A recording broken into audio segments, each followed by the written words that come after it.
പന്നി വളർത്തൽ ലാഭകരമാണോ അല്ലയോ? മലയാളികൾക്കറിയാം പന്നി വളർത്തൽ ലാഭകരമായ ഒരു ബിസിനസ്സാണ്.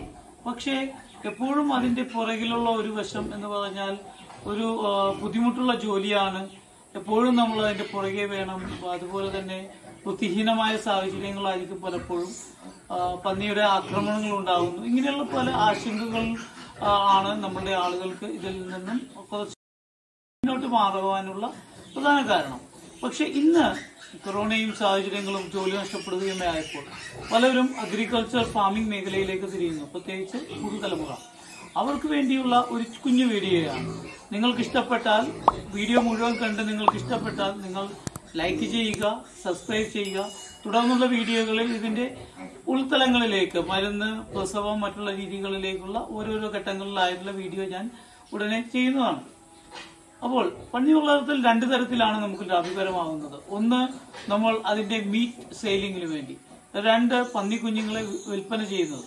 ഈ രണ്ട് രീതികളിലാണ് പന്നി വളർത്തൽ കൊണ്ടുള്ള നമ്മളുടെ വരുമാനം നമ്മൾക്ക് എത്തുന്നത്. അപ്പോൾ നമ്മൾക്ക് ആദ്യം വേണ്ടത് പന്നി വളർത്തുവാനുള്ള ഒരു സൗകര്യങ്ങൾ ചെയ്യുക. തുടക്കക്കാർക്ക് എപ്പോഴും പ്രതിസന്ധിയുള്ള ഒരു മേഖലയാണ് പന്നി വളർത്തൽ. തുടക്കത്തിൽ ഞാൻ ചെയ്യുമ്പോൾ 8 പന്നികളുമായി ഞാൻ തുടങ്ങി. പക്ഷെ എന്റെ അറിവുകേട് കൊണ്ട് അവയെല്ലാം നഷ്ടപ്പെടുകയാണ് ഉണ്ടായത്. പിന്നീടാണ് പലരുടെയും, പ്രത്യേകിച്ച് വെറ്റിനറി, അതുപോലെ തന്നെ വളർത്തുന്ന ഫാമിലെ ആളുകളുടെ അനുഭവ സമ്പത്തുകൾ ഷെയർ ചെയ്തുകൊണ്ട് പടിപടിയായി ഓരോ ഘട്ടങ്ങളിലും ഞാൻ ചെയ്തു. ആദ്യം ഞാൻ മീറ്റിന് വേണ്ടിയാണ് ചെയ്തിരുന്നെങ്കിൽ പിന്നീട് ഞാൻ അതിൽ നിന്ന് മാറി. മീറ്റ് ചെയ്യുമ്പോൾ കേരളത്തിൽ ലാഭകരമാവുന്നത് ഹോട്ടൽ വേസ്റ്റുകൾ കിട്ടുമ്പോൾ നമ്മൾക്കത് അത് കൊടുത്താൽ മതി. ഭക്ഷണത്തിന് വേണ്ടി മറ്റു ചെലവ് വരുന്നില്ല എന്നുള്ളതാണ്. പക്ഷെ നമ്മൾ ബ്രീഡിങ്ങിന് വേണ്ടി നിർത്തുമ്പോൾ ഉള്ളൊരു കാരണം ഹോട്ടൽ വേസ്റ്റുകൾക്കൊപ്പം തന്നെ സപ്ലിമെന്റുകൾ നമ്മൾ ആഡ് ചെയ്യണം. എന്നാൽ മാത്രമേ നല്ല ഇനം കുഞ്ഞുങ്ങളെ നമ്മൾക്ക് കിട്ടുകയുള്ളൂ. അപ്പോൾ ഇത് ഞാൻ ചെയ്യുന്നത് ഇത് വ്യത്യസ്തമായ ഒരു ഫാം രീതിയാണ്. നിങ്ങൾക്ക് കാണാം ബ്രൗൺ കളറിലുള്ളതും ബ്ലാക്കും, ബ്ലാക്ക് ആൻഡ് വൈറ്റ് മിക്സും ഒക്കെ കളർ, അതായത് Hampshire, large white, large black, ഇങ്ങനെയുള്ള ഓരോ കാറ്റഗറിയിലെ പന്നി കുഞ്ഞുങ്ങളെ മിക്സ് ബ്രീഡ് ചെയ്തുകൊണ്ടാണ് ഞാനിവിടെ ഉപയോഗിക്കുന്നത്. കാരണം എന്റെ പന്നി കുഞ്ഞുങ്ങൾ അധികവും വില്ലേജിലുള്ള ആളുകൾ, അവരുടെ വീട്ടിലെ നമ്മളുടെ പോലെ തന്നെ വില്ലേജിലുള്ള ആളുകൾ അവരെല്ലാ വീടുകളിലും 1 or 2 പന്നികളെ അവര് വളർത്തുന്നുണ്ട്. അതൊരു വരുമാന മാർഗമായിട്ടല്ല, വീട്ടിലെ വേസ്റ്റുകൾ കൊടുക്കുവാനും അതിനുശേഷം ഭക്ഷണങ്ങൾ കൊടുക്കുക. അതിനൊരു സാധാരണഗതിയിൽ 8 മാസം കൊണ്ട് വളരുന്ന പന്നി വീടുകളിൽ 10-12 മാസം കൊണ്ടായിരിക്കും വളരുന്നത്. അതിനുശേഷം അവരത് വിൽക്കുന്നു, ഉടനെ അടുത്ത കുഞ്ഞുങ്ങളെ മേടിക്കുന്നു. അപ്പോൾ എനിക്ക് ഒരുപാട് ആളുകൾ ഈ കുഞ്ഞുങ്ങളുടെ ആയിട്ട് ബുക്കിംഗ് വരാറുണ്ട്. അപ്പൊ അങ്ങനെയാണ് ഞാൻ ഈ രീതിയിലേക്ക് മാറിയത്. അപ്പോൾ നമ്മൾക്ക് വരുന്ന ഒന്ന്, കുഞ്ഞുങ്ങളെ നമ്മൾ ഏറ്റവും കൃത്യമായി നോക്കണം. 2, ഇത് ഏറ്റവും സ്നേഹിച്ച് പരിപാലിച്ചാൽ ഇത് അപകടമല്ലാത്ത രീതിയിൽ ഇത് നമുക്ക് വളർത്തിയെടുക്കാൻ സാധിക്കും.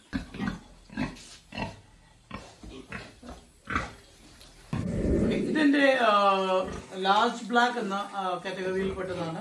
അതുപോലെ തന്നെ ഇതൊരു ഏകദേശം 1 വർഷം കൊണ്ട് 12 മാസം കൊണ്ട് 150 കിലോ വരും. അത് നമ്മളൊരു 1.5 കൊല്ലം വരെയൊക്കെ ഉപയോഗിക്കുകയാണെങ്കിൽ ഇതിനെ നമുക്കൊരു 300-350 കിലോയൊക്കെ എത്തത്തക്ക രീതിയിലുള്ള ഒരു ബ്രീഡാണിത്. ലാർജ് ബ്ലാക്ക് എന്നാണ് പറയുന്നത്. എന്റെ പ്രിയപ്പെട്ട ബ്രീഡുകളിലൊന്നാണ്. ഞാനിത് മെയിൻ ബ്രീഡ് ചെയ്യാൻ വേണ്ടി ഉപയോഗിക്കുന്നതാണ്.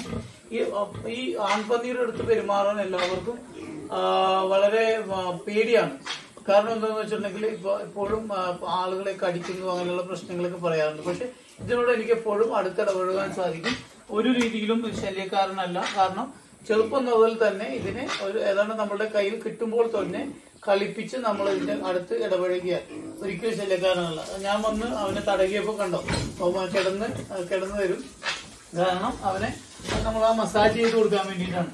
ഇപ്പോ ഇതിന്റെ ലാർജ് ബ്ലാക്ക് എന്നാണ് വിളിക്കുന്നത്. ഇത് ഒരു മിക്സ് ബ്രീഡാണ്. ബ്രൗൺ കളർ, ശരിക്കും അമേരിക്കൻ ബ്രീഡിൽ നിന്നുള്ള മിക്സ് ബ്രീഡാണ്. പക്ഷെ ഇത് ഇപ്പോ ബ്രീഡ് ചെയ്തിട്ട് ഏതാണ്ട് 15 ദിവസത്തോളം ആയി. ഇനി ഏതാണ്ട് 102 ദിവസങ്ങൾ കൊണ്ട് പ്രസവിക്കും. അപ്പോ ഇത് നമ്മൾക്ക് സാധാരണഗതിയിൽ ഒരു 75-80 കിലോ തൂക്കം വരും. ഞാനിതിന് അധികം തൂക്കം വരാനുള്ള തീറ്റ കൊടുക്കാറില്ല. കാരണം ഓവറായിട്ട് ഭക്ഷണം കൊടുക്കാറില്ല. കാരണം ബ്രീഡ് ചെയ്യുന്നതുകൊണ്ട്. ബ്രീഡ് ചെയ്യുമ്പോൾ ഓവർ വെയിറ്റ് വരുന്നത് പലപ്പോഴും ബുദ്ധിമുട്ടുകളുണ്ടാകും. ഇത് നമ്മളുടെ ഒരു ചെറിയ ടൈപ്പ് തരം ബ്രീഡാണ്. ഇത് ബ്ലാക്ക് തന്നെ നമ്മുടെ ലോക്കൽ ബ്രീഡും ലാർജ് ബ്ലാക്കിന്റെ ഇതും കൂടി മിക്സ് ആയിട്ടുള്ള ഒരു ബ്രീഡാണ്. ഇത് ഏതാണ്ട് നമ്മൾക്ക് നോക്കിക്കഴിഞ്ഞാൽ തൂക്കം നോക്കി 67-68 കിലോയേ ഉള്ളൂ. പക്ഷെ ഇതിന്റെ ഒരു പ്രത്യേകത എന്ന് വെച്ചിട്ടുണ്ടെങ്കിൽ അസുഖങ്ങളൊന്നും വരുന്നില്ല. നമുക്ക് വീടുകളിൽ ഉപയോഗിക്കാനായിട്ട് ഏറ്റവും നല്ലതാണ്. ഇതിന്റെ കുഞ്ഞുങ്ങൾക്ക് എന്തായാലും അതിന്റെ ഈ ബാച്ച് അല്ല, അടുത്ത ബാച്ച് വരെയുള്ള കുഞ്ഞുങ്ങൾ ബുക്കിംഗ് ആണ്. കാരണം ഇതിന് അസുഖങ്ങൾ വരുന്നില്ല, ചത്തുപോകുന്ന അങ്ങനെയുള്ള പ്രശ്നങ്ങളൊന്നും ഉണ്ടാവില്ല. അതുപോലെ ഇണങ്ങി നിൽക്കും. കുട്ടികളുടെ എണ്ണം കൂടുതലായിരിക്കും. അപ്പൊ നമുക്ക് കാണാം ഇതിന്റെ കുഞ്ഞുങ്ങളാണ്. ഇതിനെയൊക്കെ നമ്മളുടെ ഇണങ്ങി നിൽക്കുമ്പോൾ സാധാരണഗതിയിൽ ആൾക്കാർ പണ്ട് പ്രസവിച്ചിന്റെ അടുത്ത് കുഞ്ഞുങ്ങളെ എടുക്കാനൊക്കെ പേടിയാണ്. അപ്പോൾ അത് അത്രയും പ്രശ്നക്കാരനല്ല. എല്ലാ രീതിയിലും സഹകരിക്കും നമ്മളോട്. നമുക്കൊരു വ്യവസായം കൊണ്ടുപോകുമ്പോൾ ഇതുപോലെയുള്ള ഒരു ബ്രീഡും നമുക്ക് എപ്പോഴും നല്ലതാണ്. കാരണം മറ്റുള്ള അസുഖങ്ങളില്ല, നമ്മുടെ വരുമാനം ആ രീതിയിലേക്ക് വരികയും. ഒരു 2.5 മാസം പ്രായമായിട്ടുള്ളൂ. ഞാനിപ്പോ ഇത് കൊണ്ടുവന്നേ ഉള്ളൂ. എന്റെ മറ്റു ഫാമിൽ നിന്ന് ഞാൻ ഇവിടെ കൊണ്ടുവന്നതാണ്. ഇത് നമ്മൾ ഇനി ബ്രീഡ് ചെയ്യാൻ വേണ്ടിയിട്ടാണ്. അപ്പോൾ ഇനിയിപ്പോ 3 മാസം കൂടി കഴിഞ്ഞാൽ മാത്രമേ ഇതിന് ബ്രീഡ് ചെയ്യാൻ പറ്റുള്ളൂ. ബ്രീഡ് ചെയ്ത് കഴിഞ്ഞാൽ 118 ദിവസം കൊണ്ടാണ് ഒരു പന്നി പ്രസവിക്കുന്നത്. ഇത് കുഞ്ഞിതാണ്. ഇത് ഒരു 2 മാസത്തിൽ താഴെ മാത്രം പ്രായമുള്ളൂ. ഇതിന്റെ പ്രത്യേകത അതിന്റെ തല ചെറുതായിരിക്കും.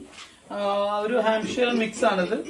മിക്സ് ബ്രീഡാണ്. ഇതിനും ഇതുപോലെ തന്നെ പ്രത്യേകത അസുഖങ്ങൾ ഉണ്ടാകുന്നില്ല എന്നുള്ളതാണ്. അപ്പോൾ ഇതും ഇങ്ങനെ 6 സ്പെഷ്യൽ ബ്രീഡുകളെയാണ് ഞാനിവിടെ.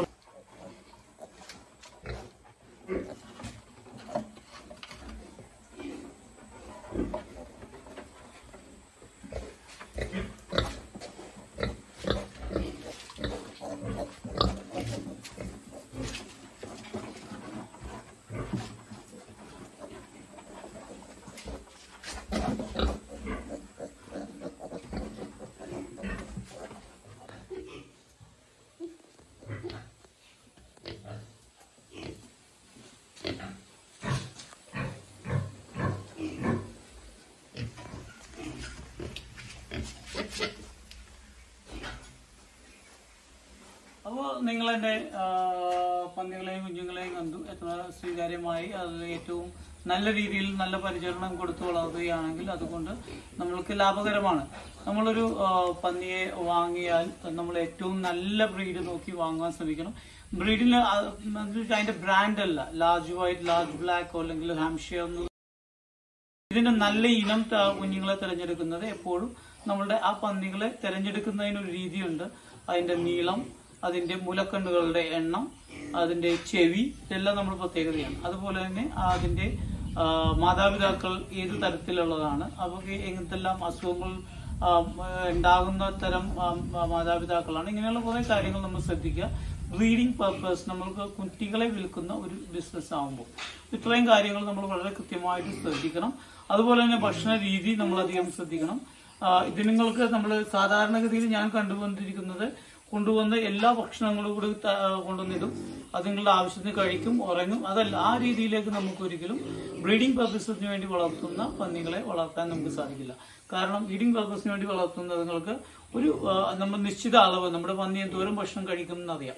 ആ ഒരു നിശ്ചിത അളവ് കാലത്തെ